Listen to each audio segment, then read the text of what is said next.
15th agriculture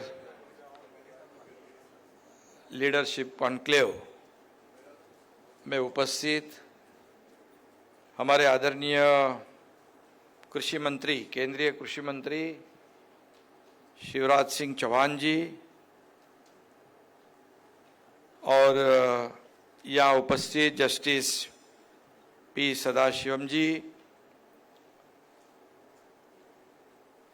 हमारे कृषि मंत्री धनंजय मुंडे जी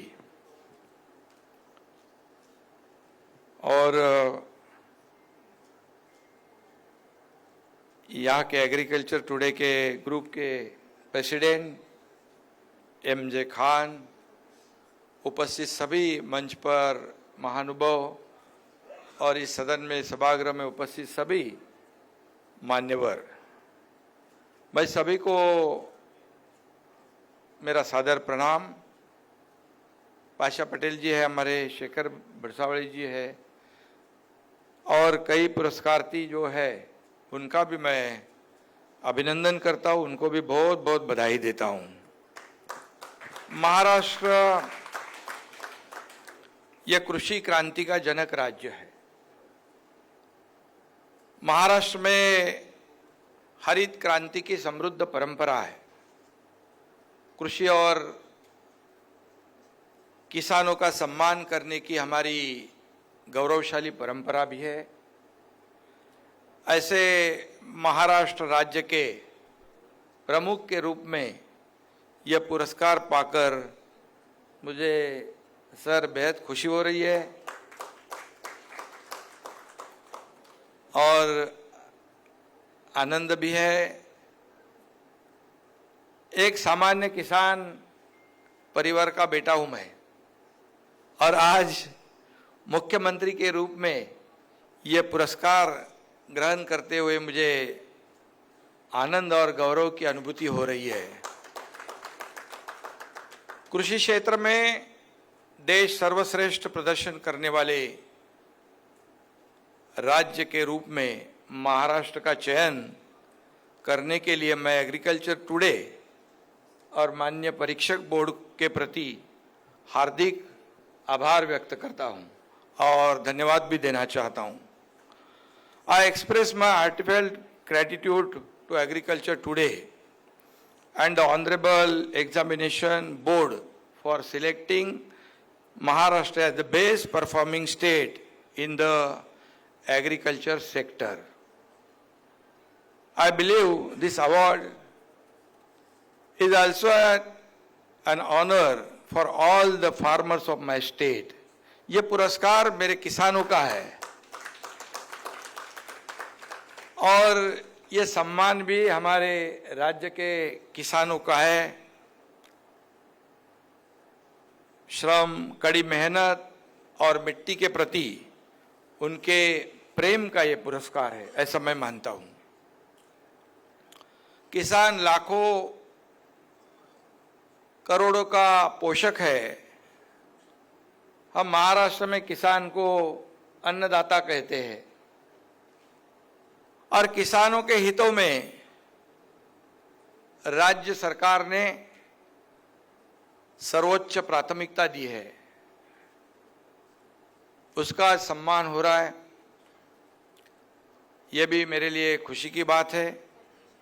महाराष्ट्र के किसान हमेशा आधुनिक तकनीक का उपयोग करने के लिए उत्सुक रहते हैं।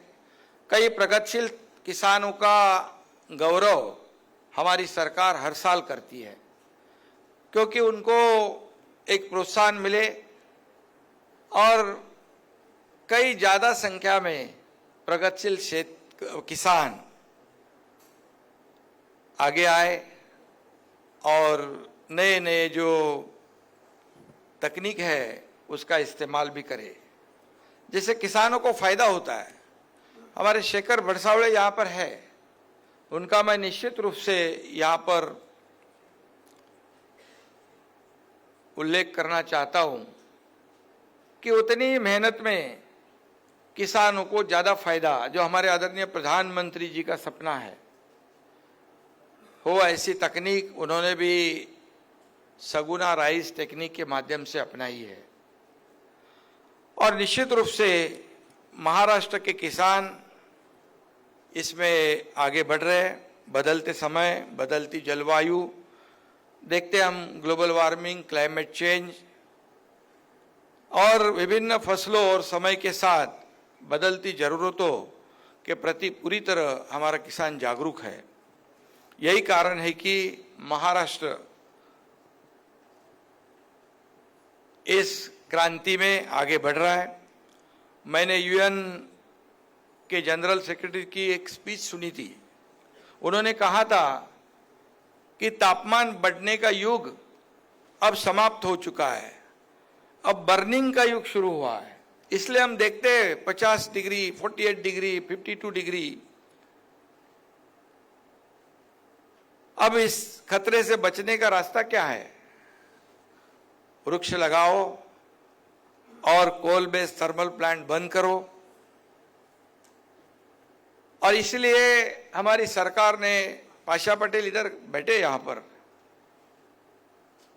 वृक्ष लगाना है तो कौन सा लगाना है जिससे किसानों को आमदनी भी बढ़े, कार्बन भी कम हो और उसका इंडस्ट्रियल यूज भी हो।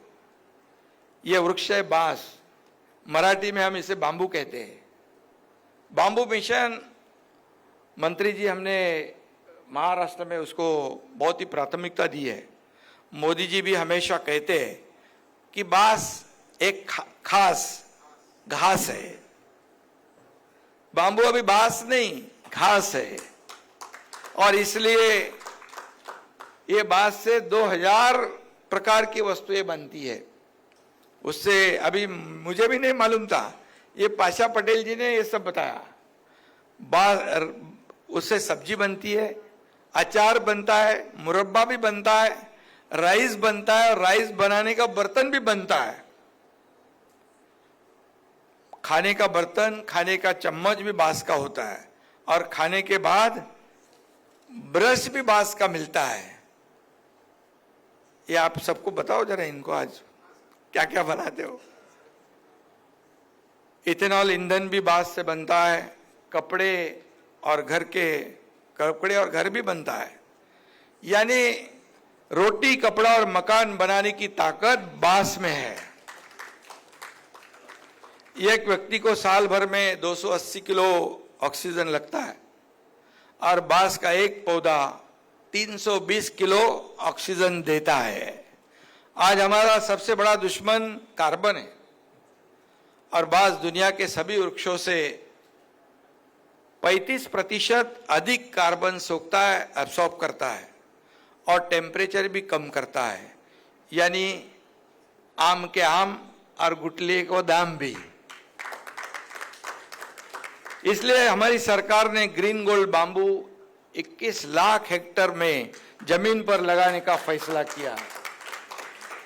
1 हेक्टेयर बांस लगाने के लिए किसान को हमारी सरकार 7 लाख रुपया सब्सिडी दे रही है 1 हेक्टेयर को। कार्बन फुटप्रिंट को कम करने के लिए शिरडी और मुंबई सहित सभी एयरपोर्ट पर स्टील और अन्य धातुओं के बजाय बांस का उपयोग पर जोर देने की भी योजना हमारी सरकार ने बनाई हुई है। हमारे साथी पाशा पटेल जी इस क्रांतिकारी काम में महत्वपूर्ण योगदान दे रहे हैं। हमारे कृषि मंत्री भी बहुत ही ध्यान दे रहे हैं। हाल ही में थर्मल पावर प्लांटों में बायोमास का उपयोग करने का निर्देश हमारी सरकार ने दिया हुआ है। इसके लिए राज्य में बांस खेती मिशन की भूमिका उपयुक्त रहेगी। अब तक 4 क्रांतियां हुई है: औद्योगिक क्रांति, हरित क्रांति, श्वेत क्रांति, सूचना क्रांति। अब ग्रीन गोल्ड क्रांति होने जा रही है और इसलिए हमें सबने, मैं इसलिए हमारे केंद्रीय मंत्री जी से कह रहा था कि बांबू को हमें प्रमोट करना, और केंद्र सरकार ने भी इसे प्राथमिकता देने की आवश्यकता है। हमारी सरकार खाद्य सुरक्षा और पर्यावरण संवर्धन इन दोनों मोर्चों पर काम कर रही है। फूड सिक्योरिटी, एनवायरनमेंट और सस्टेनेबिलिटी, ये तीनों काम यूएनओ के इस साल के गोल है। मुझे अभिमान है कि कि हमारी सरकार इन सब पर काम कर रही है।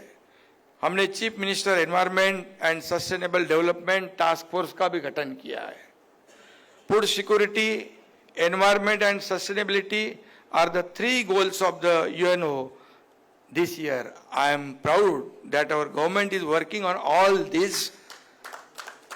We have also formed the Chief Minister Environment and Sustainable Development Task Force. और पाशा भाई उसके पदाधिकारी है। हमारे किसान भाइयों को राहत दिलाने में हमारा राज्य अग्रणी है। मैं अभी हमारे मंत्री जी से कह रहा था, हमारी सरकार ने पिछले 2 वर्षों में कृषि और किसानों के लिए जो नीति तय की थी उसे सफलतापूर्वक लागू किया है। और मैं यह भी कहूँगा, under the guidance of honourable prime minister Shri Narendra Modi ji, we have launch many schemes and have taken many revolutionary decision for farmers. हमने किसानों के लिए बहुत योजनाएं लागू की है। पीएम किसान सम्मान निधि को दुगना किया है। जो 6,000 रुपया प्राइम मिनिस्टर सर दे रहे, उसमें और 6,000 हमारी सरकार डालकर 12,000 रुपया सालाना हमारे किसान को मिल रहे हैं। और इसलिए 1 रुपये में पीएम फसल योजना, क्रॉप इंश्योरेंस देने वाला महाराष्ट्र राज्य है।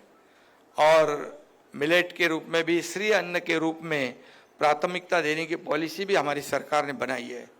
राज्य सरकार ने महाराष्ट्र के लातूर जिले में देश का पहला माइक्रो मिलेट क्लस्टर शुरू कर दिया है। और हमने कृषि से संबंधित 123 परियोजना को क्रियान्वित कर 17 लाख हेक्टेयर सिंचाई क्षमता निर्मित करने का भी टारगेट रखा है। राज्य का बजट सत्र शुरू है। हमारी सरकार ने बजट में नई योजना शुरू की है। इसमें जो किसान खेती पंप, जो पंप से खेती करते हैं, उनको मुफ्त बिजली देने का हमारी सरकार ने निर्णय लिया है। कपास और सोयाबीन में किसानों को 5,000 रुपए की वित्तीय सहायता हम दे रहे हैं। इसलिए हम मंत्री जी से कह रहे थे कि सोयाबीन और कपास, इसमें हमें किसानों को मदद करनी है। आज प्राप्त इस पुरस्कार ने हमारा उत्साह बढ़ाया है। हमारी सरकार आगे भी इसी तरह कृषि एवं किसानों के हित को प्राथमिकता देती रहेगी। इस राष्ट्रीय पुरस्कार के लिए महाराष्ट्र राज्य का चयन करने के लिए मैं आयोजक और चयन समिति को बहुत बहुत धन्यवाद देता हूँ, बहुत बहुत आभार व्यक्त करता हूँ। मैं एक बार फिर राज्य की जनता की ओर से आप सभी का आभार व्यक्त करता हूँ। आई once again express my sincere gratitude to all of you on behalf of the people of Maharashtra. धन्यवाद। जय हिंद, जय महाराष्ट्र, जय किसान।